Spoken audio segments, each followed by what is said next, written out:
لقد قال الله سبحانه وتعالى فبما رحمة من الله لنت لهم، بس کیوں نہیں آپ صلی اللہ علیہ وسلم اللہ کی رحمت سے ان کے لیے نہایت ہی نرم ہیں۔ وَلَوْ كُنْتَ فَظًّا غَلِيظَ الْقَلْبِ، اور اگر آپ سخت دل ہوتے، سخت طبیعت کے ہوتے، لَانْفَضُّوا مِنْ حَوْلِكَ، تو یہ آپ کے پاس سے ہٹ جاتے، آپ کے پاس سے چلے جاتے۔ محترم بھائیوں، دین اسلام سلامتی والا دین ہے، امن والا دین ہے، اور امن کا ضامن ہے، تو دین اسلام کے اندر نرمی کی بہت زیادہ اہمیت ہے۔ حضرت انس رضی اللہ تعالی عنہ فرماتے ہیں کہ روایت ہے کہ نرمی، فرمایا جس چیز میں آ جاتی ہے اسے خوشنما بنا دیتی ہے، اور جس چیز سے نرمی چلی جاتی ہے فرمایا اسے وہ کیا بنا دیتی ہے؟ بدنما بنا دیتی۔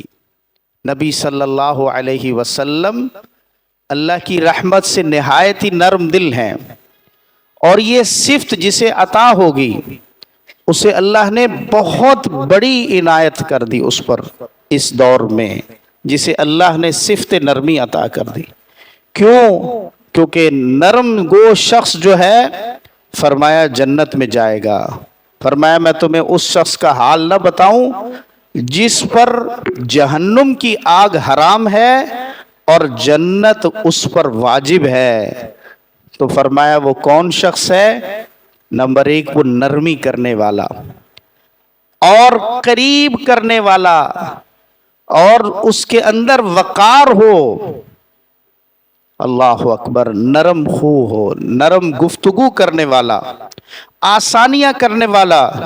نبی صلی اللہ علیہ وسلم اپنے ماتحتین کے لیے، اپنے نیچے لوگوں کے لیے اور سب کے لیے آسانیاں کیا کرتے تھے۔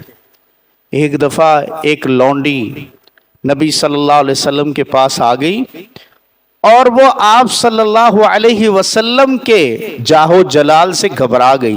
ظاہر ہے امام الانبیاء محمد الرسول اللہ صلی اللہ علیہ وسلم ہیں، تو نبی صلی اللہ علیہ وسلم نے فرمایا، ابن ماجہ کی روایت ہے، فرمایا کہ گھبراؤ نہیں، میں بھی اس ماں کا بیٹا ہوں جو سکھایا ہوا گوشت کھایا کرتی تھی۔ یعنی عربوں کے ہاں یہ تھا کہ وہ گوشت کو سکھا لیا کرتے تھے اور اسے استعمال کرتے تھے۔ مراد یہ ہے کہ میں بھی تمہاری طرح ہوں، گھبراؤ نہیں، مجھ سے بات کرنے میں تمہیں جو گھبراہٹ ہو رہی ہے یہ نہ کرو۔ یعنی اس کو تلقین اس انداز سے کی کہ وہ اطمینان میں آ جائے۔ لیکن محترم بھائیوں، ہم لوگوں کے ساتھ سختیاں کرتے ہیں، اور ہم ہر معاملے میں کوشش کرتے ہیں، دعوت دیتے ہیں تو سختی کرتے ہیں، معاملات کرتے ہیں تو اپنے آپ کو آگے کرنے کے لیے ہم لوگوں پر سختیاں کر کے لوگوں کو اپنے سے کیا کرتے ہیں؟ دور کر دیتے ہیں۔ مسجد بنی ہوئی ہے، 30 40 سال ہو گئے ہیں، اور عموم بات کر رہا ہوں، مساجد کا جو عام احوال ہے تو آپ دیکھ لیں نمازی کتنے ہوتے ہیں، کہ نمازی تعداد نہیں بڑھ رہی۔ میں اس مسجد کو کامیاب مسجد سمجھتا ہوں احادیث کی روشنی میں کہ جس کا سب سے پہلے پڑوسی اس مسجد میں آئے۔ اگر پڑوسی مسجد میں آ رہا ہے، خواتین و حضرات، خواتین بھی توجہ کریں، تو پھر یاد رکھیں وہ مسجد ایک بہترین مسجد ہے۔ اس مسجد سے جو دعوت جائے گی وہ بہترین دعوت۔ اب رسول اللہ صلی اللہ علیہ وسلم، صحیح بخاری میں حدیث ہے، نبی صلی اللہ علیہ وسلم امامت کرواتے تھے تو آپ فرماتے ہیں میں نماز کو ہلکی کر دیتا ہوں۔ کیوں؟ فرمایا میرے پیچھے عورتیں ہیں، بچے ہیں، اور کیا فرمایا؟ مریض ہیں۔ اور عورتوں کے حوالے سے فرمایا کہ ان کے گھروں میں چولہوں پر ہانڈیاں ہیں اور ان کے بچے رو رہے۔ محترم بھائیوں، یہ بہت اہم حدیث ہے۔ یہ جمعے کا خطبہ سننے سنانے کی مجلس نہیں ہوتی، یہ تربیت کی مجلس ہے۔ تو آپ نے یہ باتیں تربیت کی نیت سے سمجھنی ہیں، اور انشاءاللہ میں نے اپنے اندر نرمی پیدا کرنی ہے۔ کیا فرمایا؟ امام کو چاہیے نماز کو ہلکا کرے۔ اور میں ایسی جگہوں پہ جاتا ہوں جہاں لوگ کہتے ہیں کہ نماز اکثر بہت زیادہ لیٹ ہو جاتی۔ ایک تو ہے کہ چلو ایک آدھ منٹ کا مسئلہ نہیں، محترم بھائیو لوگ یہ بات کرتے ہیں، اور پھر ایسا بھی ہوا کہ وہ اس مسجد کو چھوڑ کر اس مسجد میں چلے گئے جہاں نماز تھوڑی ہلکی پڑھائی جاتی ہے۔ محترم بھائیو یہ حدیث ہمارے اماموں کے لیے بہت اہم حدیث ہے۔ الغرض ہر شعبے کے اندر لین دین میں معاملات کے اندر قرض کا لین دین آتا ہے۔ صحیح بخاری کی حدیث ہے کہ اللہ رب العالمین نے ایک شخص کو صرف اس بات پر جنت میں داخلہ دے دیا۔ جنت میں جانا معمولی بات نہیں ہے۔ ام حسبتم ان تدخلوا الجنہ، اور تم نے گمان کر لیا تم جنت میں ایسے ہی چلے جاؤ گے، یہ اس جنت کی بات ہو رہی ہے۔ فرمایا اس نے کیا آرڈر کیا تھا؟ اس نے اپنے کارندوں کو جو اس کے منشی تھے، لکھنے والے تھے، ان کو حکم دیا تھا کہ جب کوئی قرض کے حوالے سے لین دین کا ٹائم آئے تو تم نے آسانی دے دینی۔ یہ اس نے آرڈر دیا ہوا تھا، اور یہ اس کا آسانی کرنا، صرف یہ عمل کہ جب تمہارے پاس آسانی ہو تب قرضہ واپس کر دینا، اس عمل کی اللہ نے اتنی قدر کی کہ اس کو جنت میں داخلہ دے دیا۔ اللہ اکبر۔ اور ہم معاملات کو مشکلات میں تبدیل کرتے، ہم کہتے ہیں ایک جملہ، ہم کہتے ہیں اینٹ کا جواب پتھر سے دینا۔ ہم اینٹ کا جواب پتھر سے دیتے ہیں۔ محترم بھائیو یہ جملہ درست نہیں ہے۔ نبی صلی اللہ علیہ وسلم نے فرمایا سزاؤں کو دفع کرو، یعنی دور کرو، اور فرمایا سزاؤں میں جلدی نہ کرو۔ معروف روایت کہ وہ خاتون جس سے گناہ ہو گیا، جب وہ نبی صلی اللہ علیہ وسلم کے پاس تشریف لائی تو آپ نے اسے سزا دی تھی؟ بتائیے، اس نے اعتراف کیا تو نبی صلی اللہ علیہ وسلم نے فرمایا کہ ابھی آپ چلی جاؤ، جب آپ وضع حمل ہو جائے اس کے بعد آنا۔ وہ اس کے بعد آ گئی۔ پھر نبی صلی اللہ علیہ وسلم فرمایا ابھی چلی جاؤ، جب یہ بچہ اس قابل ہو کہ یہ کھانے پینے لگ جائے تب آنا۔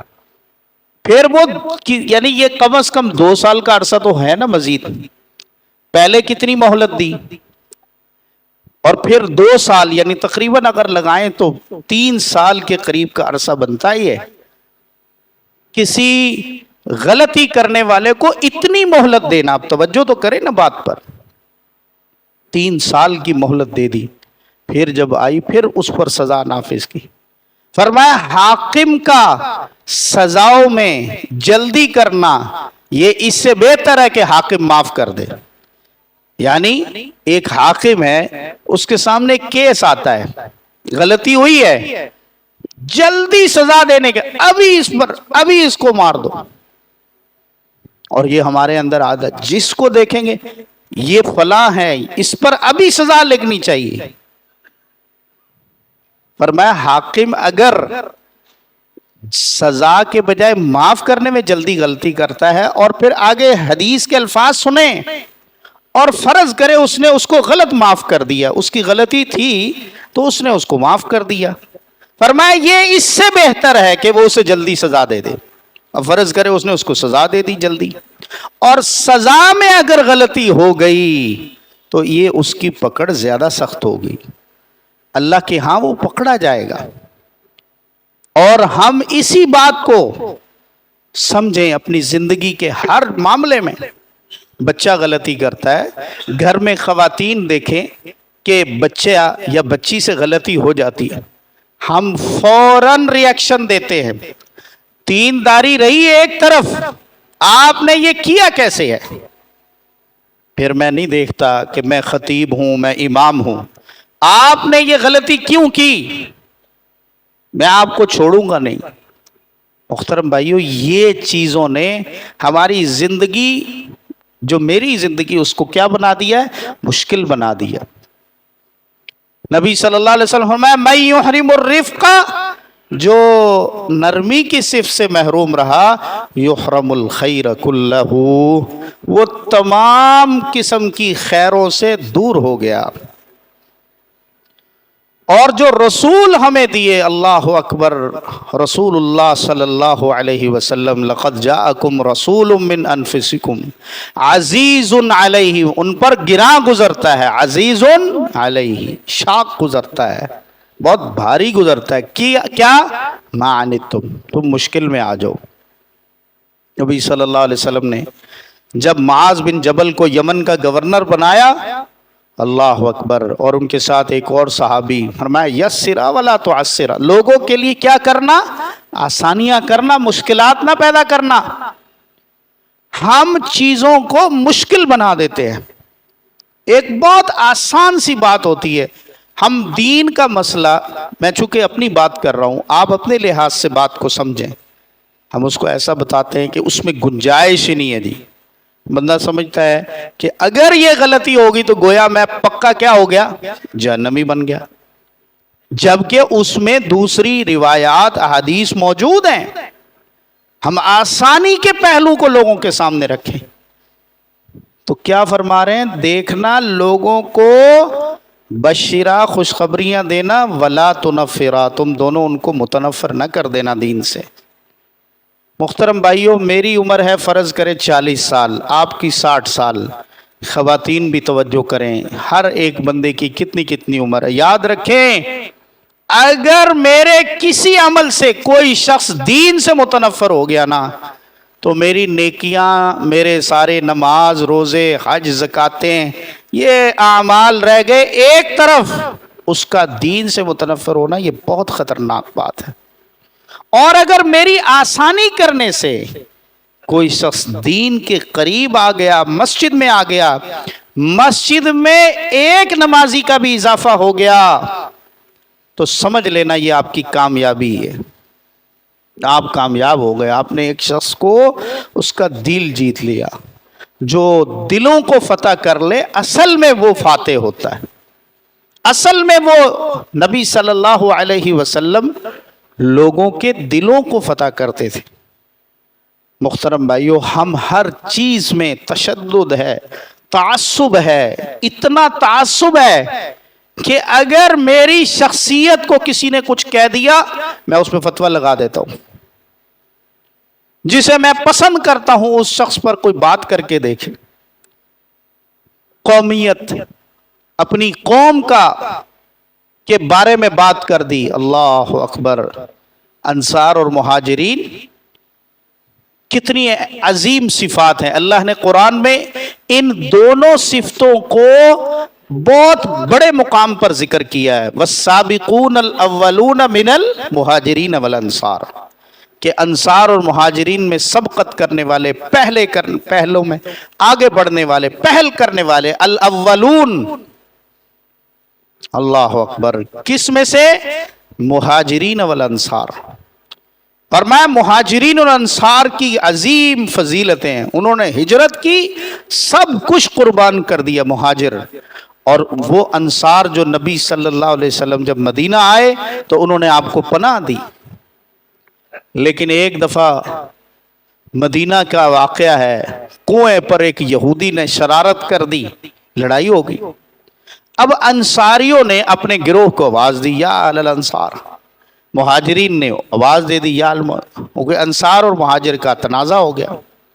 نبی صلی اللہ علیہ وسلم موجود ہیں، اللہ اکبر۔ بخاری کے اندر بھی یہ روایت موجود ہے، آپ کو اطلاع دی گئی، آپ فوراً مسجد سے اٹھے، ابو بکر صدیق رضی اللہ تعالی عنہ آپ کے ساتھ ہیں، آپ کی چادر جو کالے رنگ کی تھی وہ زمین کے ساتھ گھسٹتی ہوئی جا رہی ہے، یعنی آپ نے چادر بھی درست نہیں کی، اور پہنچے اور فرمایا یہ میں تمہارے اندر موجود ہوں محمد صلی اللہ علیہ وسلم، اور یہ جاہلیت کی پکارے، اور آپ نے فرمایا ان کو چھوڑ دو۔ یہ نسبتیں بڑی عظیم تھی، لیکن اس وقت یہ نسبتیں تعصب کا باعث ہیں، لہذا فرمایا دعوها انها منتنۃ، ان کو چھوڑ دو، یہ بدبودار باتیں اب نہیں یہ نسبتیں مبارک ہو رہی. اس وقت تنازع بن رہا ہے، اس وقت لڑائی بن رہی ہے، آپسی لڑائیاں ہیں. اور آج دیکھ لیں اب کہ ہر شخص دوسرے شخص کو یعنی اتنا تعصب کہ کوئی کہتا ہے میں فلاں کو پسند کرتا ہوں، کوئی کہتا ہے میرا فلاں ہے، اور مارنے والا بھی مسلمان اور مرنے والا بھی مسلمان. آپ نے اپنی آنکھوں سے سارے منظر دیکھ رہے. اور دوسری طرف امت مسلمہ فلسطین کے اندر دیکھ لیں آپ، پوری دنیا میں، بلکہ اب تو میں کہوں گا شام کے حالات دیکھ لیں. باقاعدہ امریکہ کے صدر نے یہ بات کی کہ میں مشرق وسطیٰ میں آگ لگا دوں گا. یہ مشرق وسطیٰ وہی سرزمین ہے، فلسطین کی سرزمین، شام کی سرزمین.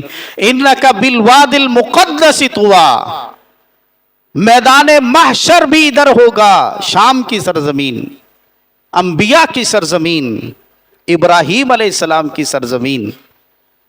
محترم بھائیو، وہاں زیتون ہے، زیتون کی والتین والزیتون، قرآن میں اللہ نے قسمیں اٹھائی ہیں.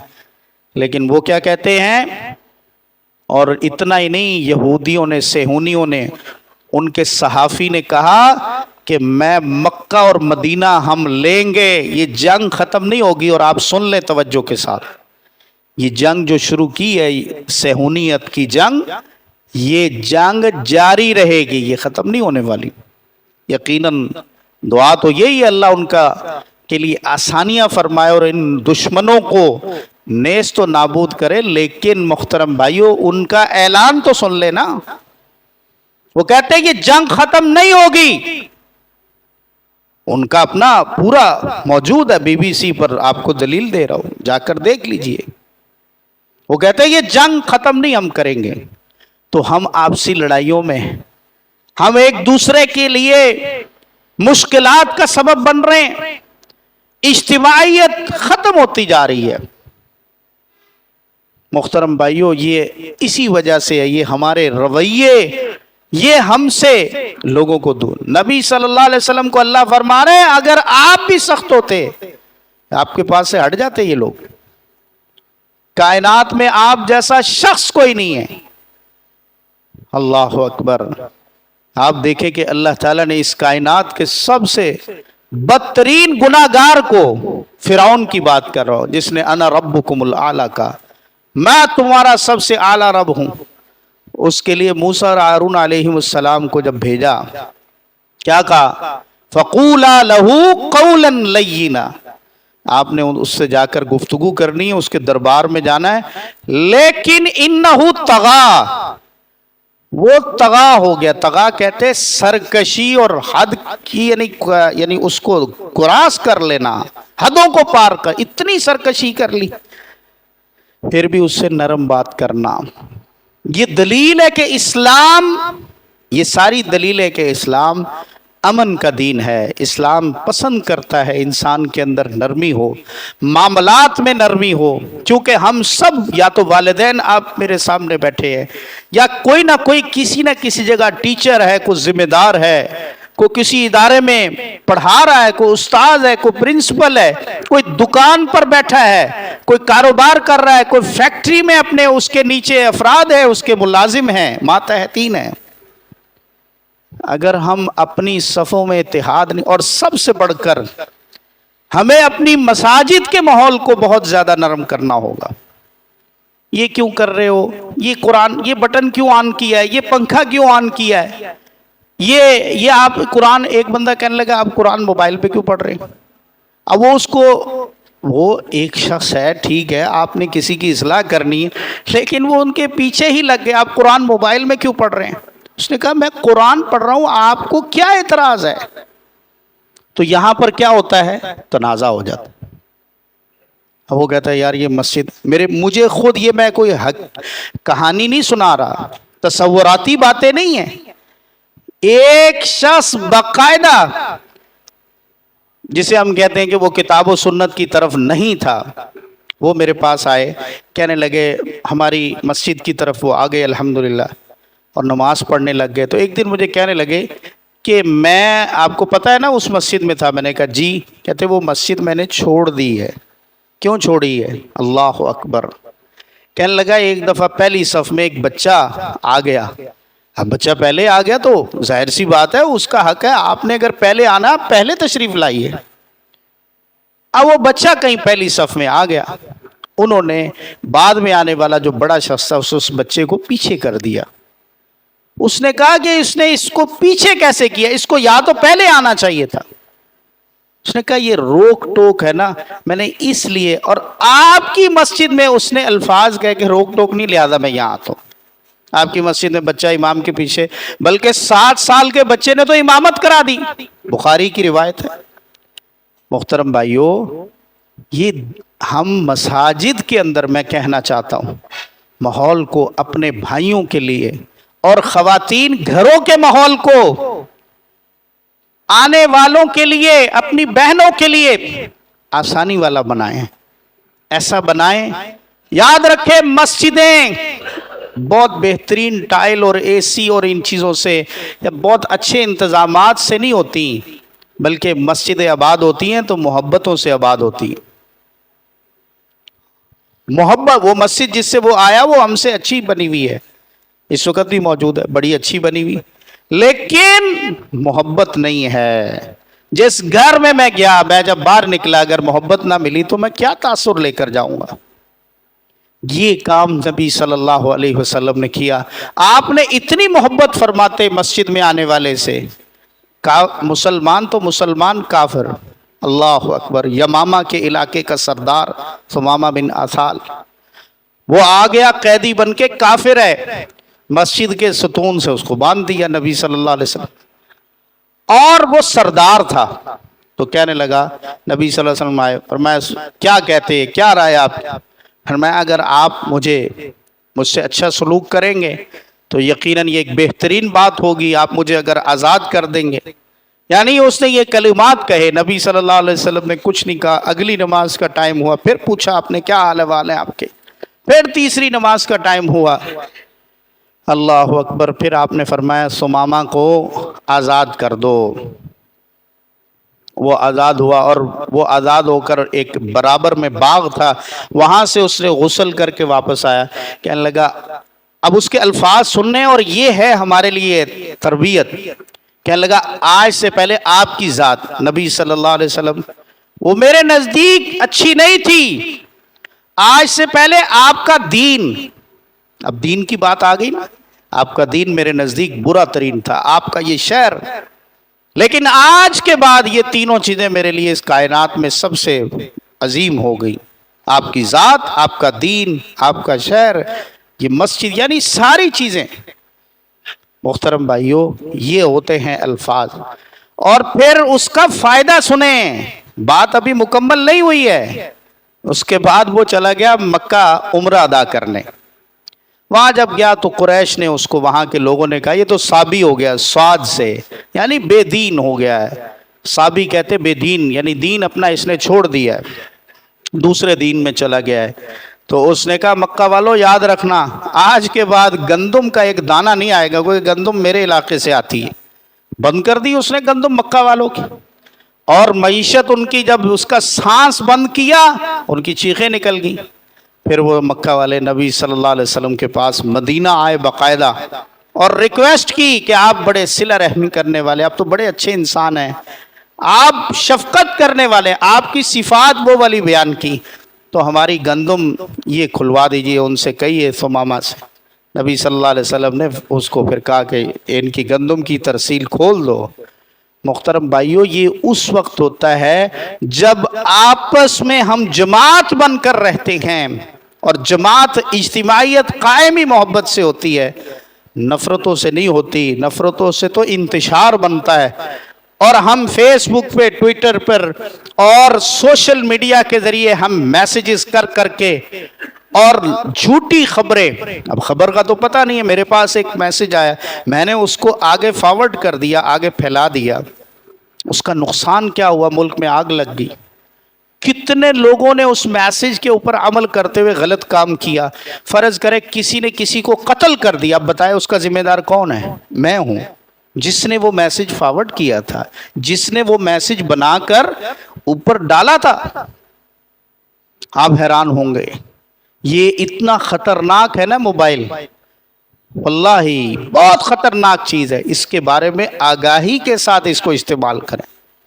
اگر آپ نے بغیر تعلیم کے اس کو اٹھا لیا، بھئی اگر آپ کو کال سننی ہے، ابھی بھی میرے دوست ہیں وہ بٹنوں والا جو موبائل ہوتا ہے سادہ، وہ استعمال کرتے ہیں، وہ نہیں کرتے یہ موبائل استعمال.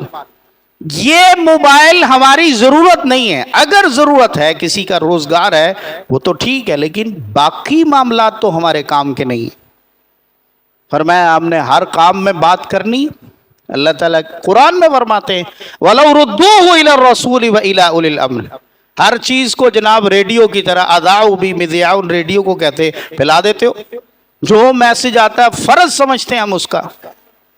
یہ ہمارے لیے کھیل ہے. محترم بھائیو یاد رکھیں یہ گناہ ہیں، تو ہماری نیکیاں تو زیادہ تو نہیں ہیں میرے خیال میں. تو بھائیو ہم ایسے کام نہیں کریں گے جس سے اسلام کی دیوار میں انتشار آئے، اجتماعیت برباد ہو. لہذا آئیے ہم اپنی طبیعتوں میں، اپنے مزاجوں میں نرمی پیدا کریں، اور نرمی اور شفقت کے ذریعے فرمایا جنت حاصل کر لے. جو والدین سے نرمی کرتا ہے، جو اپنے ماتحتین سے نرمی کرتا ہے، فرمایا اپنے غلام سے نرمی کریں، اپنے ملازم سے نرمی کرنے والا یہ شخص جنت میں جائے گا. تو اللہ تعالیٰ سے دعا ہے اللہ تعالیٰ ہمیں شفقت کرنے والا، نرمی کی صفات والا، اور اس صفت کو ہمارے اندر داخل فرما دے، اور ہمیں ہر کام میں نرمی اور شفقت اور آسانی کرنے والا بنا دے. اقول قولی ھذا استغفر اللہ.